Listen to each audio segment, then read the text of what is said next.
Hello, history friends, and welcome back to the channel. We are 2 more episodes of Rewatch, and then it's all new content for you guys. I've got a special coming up. We're taking a little break from the colonial period, and we're going to focus on something else, on a really, I think, interesting subject and a really poignant subject, and something a lot of Americans don't really understand. It's really kind of hard to put the pieces together. And that is America's foreign policy when it comes to Israel and Palestine. I've done a lot of research into it, so look forward to that. It will be coming up. It is a 3-part episode because there is quite a bit of history and policy that we're going to dive into.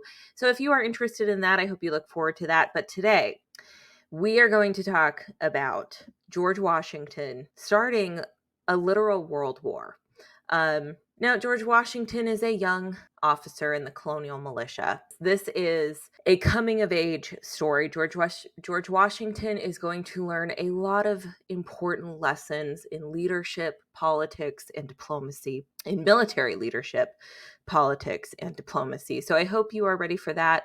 Let's dive in to how one mistake by a very young George Washington will literally set the world on fire. The 7 Years' War has been described as the First World War by Winston Churchill. The war will rain bloodshed upon the Americas, Asia, and Europe. We will see the superpowers of the 18th century locked in a battle to establish global preeminence at the careless expense of precious life. And that was Churchill that said that. It was Winston Churchill that said that the 7 Years' War was the First World War because it was fought all over the globe. I am really excited for the new intro. Don't forget to subscribe to the channel. Next season starts July 4th, and we are digging into the Sons of Liberty and the roots of the Revolution. The American theater of the 7 Years' War is called the French and Indian War. It will quite literally be a battle for North America. And ironically, the fires of war will be set ablaze by a young, naive, and ambitious man, George Washington. If you have listened to this podcast for any length of time, you've probably noticed that much of North America was plagued with war. The French, the Spanish, the English, all vying for power over the continent. The Native Americans, unfortunately, were seen as nothing more than partners in trade and allies or enemies in war. To the French in the north and the English along the eastern seaboard, the 2 European powers had set their sights on the next conquest of colonization, the Ohio River Valley. There was no colony more interested in the Ohio country than that of Virginia. The Ohio Company of Virginia was founded in 1748 by 2 powerful colonial families, Thomas Lee and the brothers Lawrence and Augustine Washington. They were financially backed by some of the most powerful men in the Virginia colony: the future royal governor, Robert Dinwiddie, George Mason, the Mercer family, many of the Lee family, and the Corbins. Not to mention that George Washington himself would have a trading interest and investment within the company. These were all families that you're going to hear a lot about in the next season. These were the elitists. These were the colonial, I guess you could say, aristocrats. They had a lot of money, a lot of wealth, a lot of power in the colonies. And we will see especially the Lee family again, of course, the Washingtons and the Custis, as he will marry a Custis.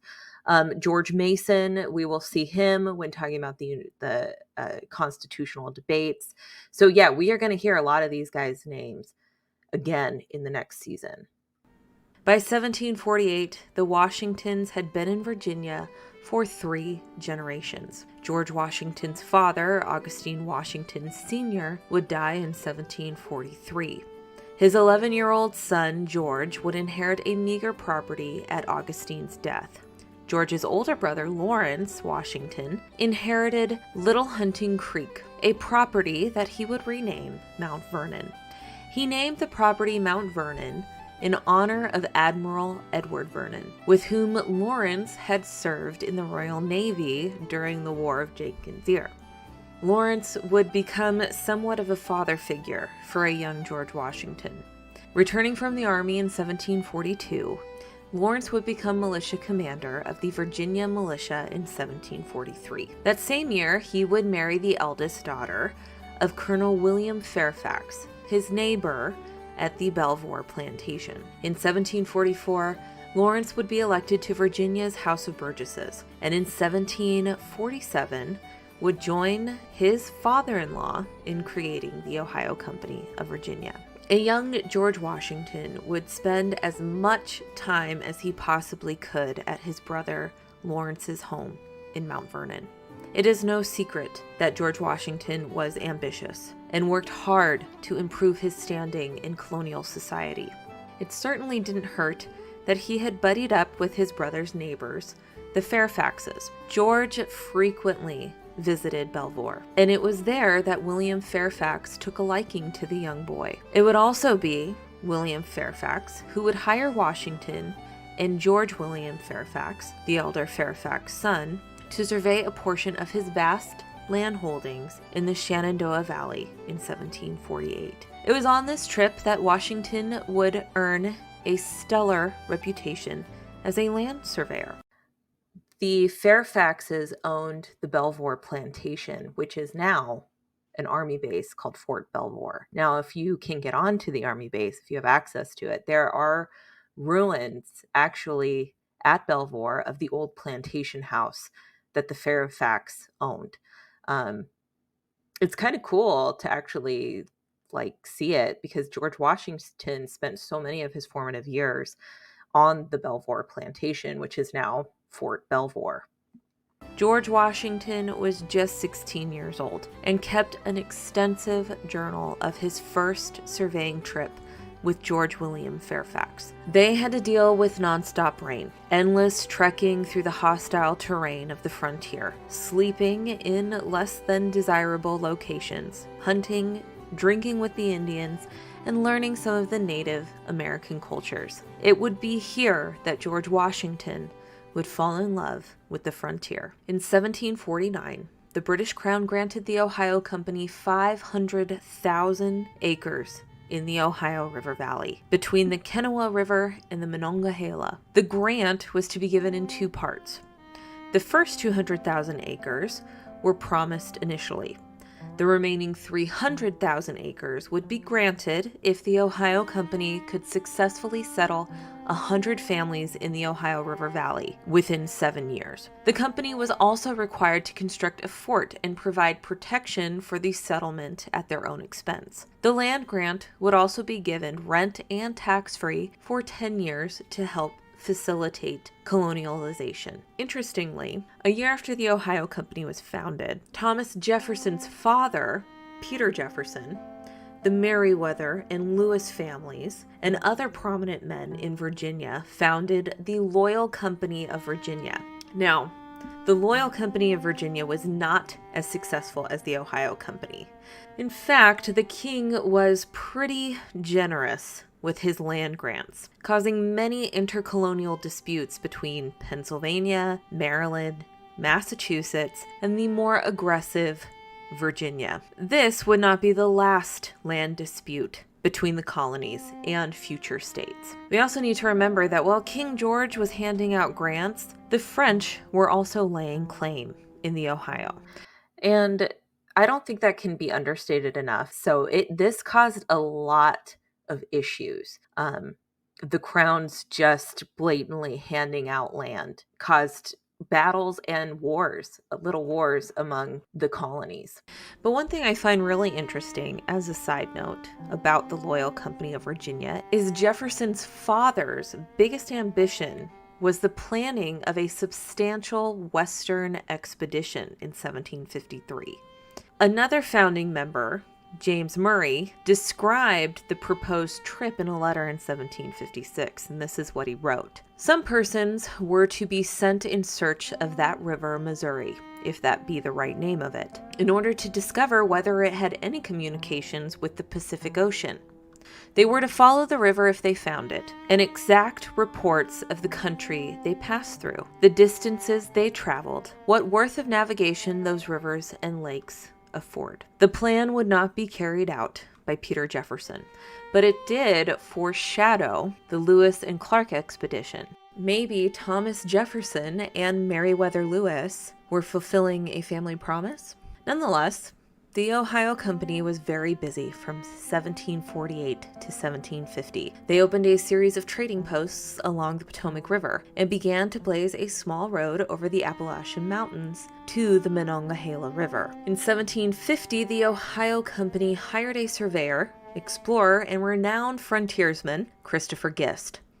Gist surveyed along the Ohio River from its headwaters near the Lenape or the Delaware village of Shenopenstown, modern-day Pittsburgh, all the way down to what is now Louisville, Kentucky. George Washington, at a young age, longed to join the Royal Navy and follow in the footsteps of his older brother Lawrence. And he probably would have done just that if George's mother, Mary Ball Washington, did not put an end to it. As George was making his name as a land surveyor, his elder brother would fall ill. We do not know the exact time that Lawrence became very sick, but what we do know is that he was given permission by the royal governor to take an absence from the Virginia House of Burgesses to seek medical care. The young George would accompany his brother on a journey of healing.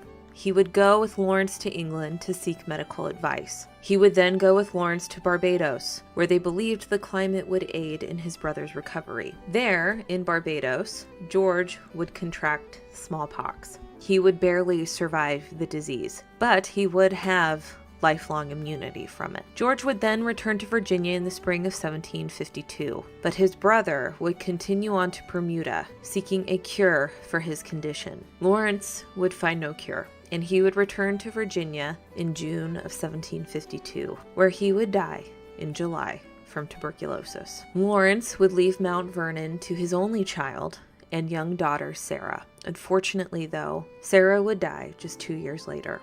In the event of Sarah's death, Mount Vernon was to go to his wife, Anne Fairfax. However, Anne had married George Lee by the time Sarah had died and had no need for Mount Vernon. The property was then given to the young George Washington.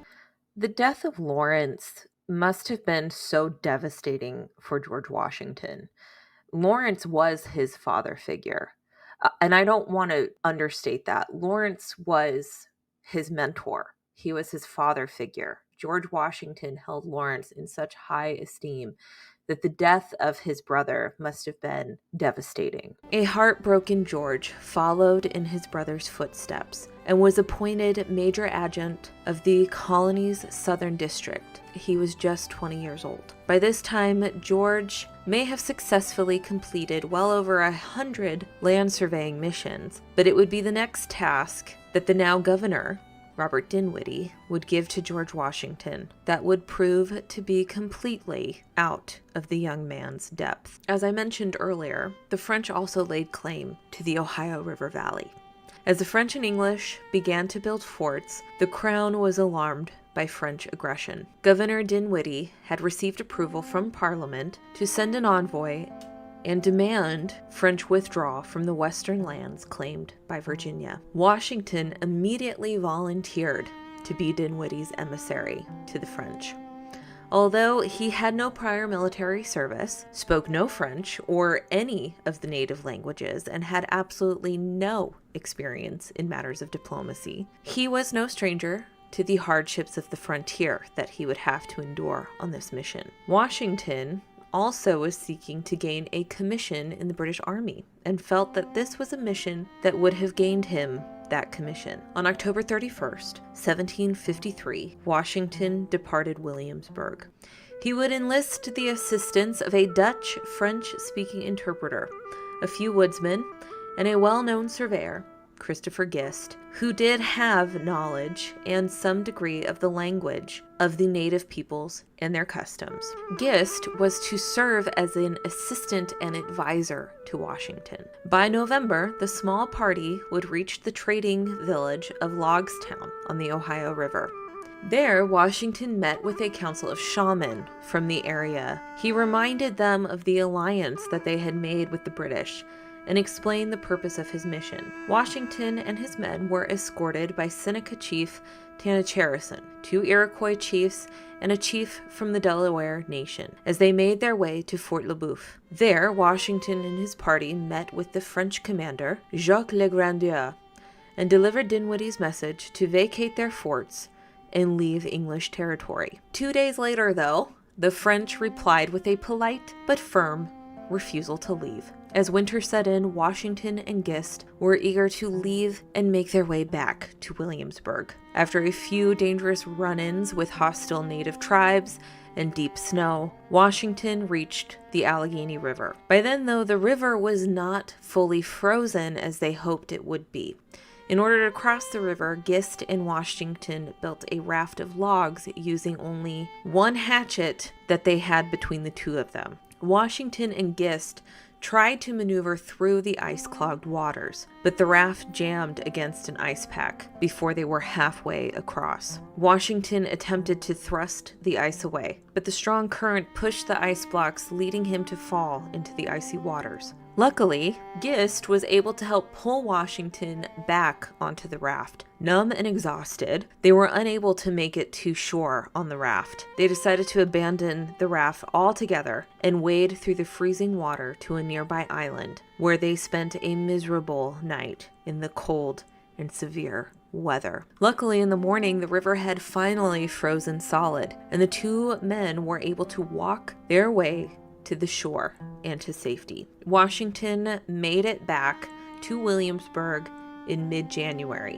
where he gave Dinwiddie the French refusal to leave. In response, Dinwiddie ordered the construction of a fort at the forks of the Ohio, a place where the Monongahela and the Allegheny rivers came together to form the Ohio River. Washington also received a promotion to lieutenant colonel and was instructed to raise a force of soldiers to garrison the new fort. These soldiers would form a new unit called the Virginia Regiment. Washington would command an advance force, and the rest of the unit would follow behind his superior, Colonel Joshua Fry. Washington's orders from Dinwiddie were to act on the defense, that in case any attempts are made to obstruct the work or interrupt our settlements by any persons whatsoever, you are to restrain all such offenders, and in case of resistance, to make prisoners of or kill and destroy them. As Washington began to put his plan into motion, he learned that the French had seized the half-built fort at the forks of the Ohio. He was told this information by Tanacharison. Tanacharison was the leader of the Mingo Indians that lived in the Ohio country. He was a respected leader among the Iroquois, but he was born a Catawba in the Carolinas. It is said he hated the French because, according to him, they had boiled and eaten his father. The English would call him the Half-King and viewed him as the appointed Iroquois viceroy over the Ohio Indians. The Half-King desperately wanted the British to build a fort at the forks of the Ohio. It is even said that Tanacharison laid the first log of the fort. It was at Tanacharison's urgings that Washington and his men pressed into the Ohio country. The plan was for his elite force to set up a suitable place to wait for the rest of the Virginia regiment as reinforcements so they could retake the fork. By May 24th, Washington's men would reach a place called the Great Meadows, what is now Farmington, Pennsylvania. On the evening of May 27th, Tanacharison had sent a messenger informing Washington that a party of French soldiers had camped nearby, just a few miles from the Great Meadow. Washington would take 40 men and set off to meet with the Half-King. By morning the next day, on May 28th, Washington and Tanacharison's warriors had reached the French camp in a glen. Washington and his native allies surrounded the French camp. What happened next would be completely out of Washington's control. Washington reported that one of the Frenchmen saw a Virginian above the camp and fired a shot from his musket. A French survivor claimed that it was the Virginians who opened fire without a warning or provocation. Either way, 2 volleys were fired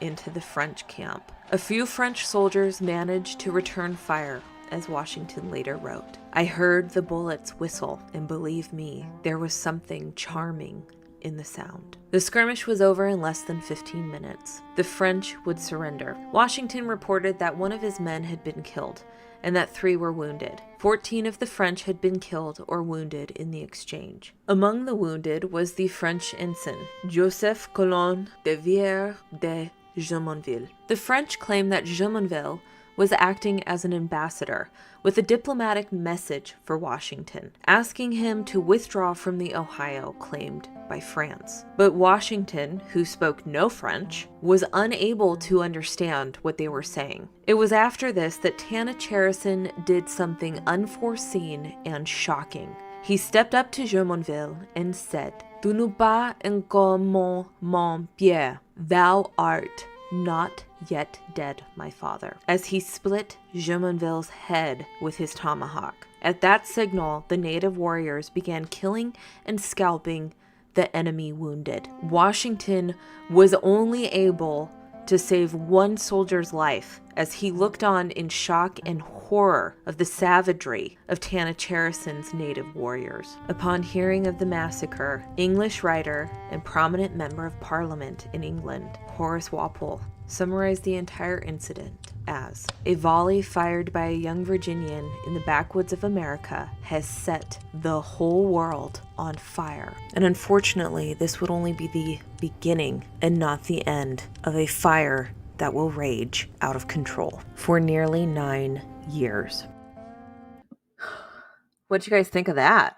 One thing I want to say is the reason why Tanacharison calls the ensign, or ensign, however you want to say it, father, is because the French allied natives were conditioned to call them father. The French were their providers of protection and safety and supplies. And so the natives that are allied with the French begin to take on a familiar role with the French and begin to call many of them father. So that's why Tanacharison says that. He's kind of saying F you to the French as he is saying this. But yeah, the next episode is gonna be about the Battle of Fort Necessity. Now, I talked about George Washington nearly freezing to death. George Washington, the fact that he survives as many incidents as he does is a miracle. George Washington is recorded to have several near-death experiences that he survives. And let me know if you want me to do a video of that, because I can do a video. I think there's 7. There might be more, but I think there's 7 near-death experiences that he survives from his youth to adulthood. So let me know if you want to see any videos on that. I can do a short video on that. But I hope you enjoyed this rewatch.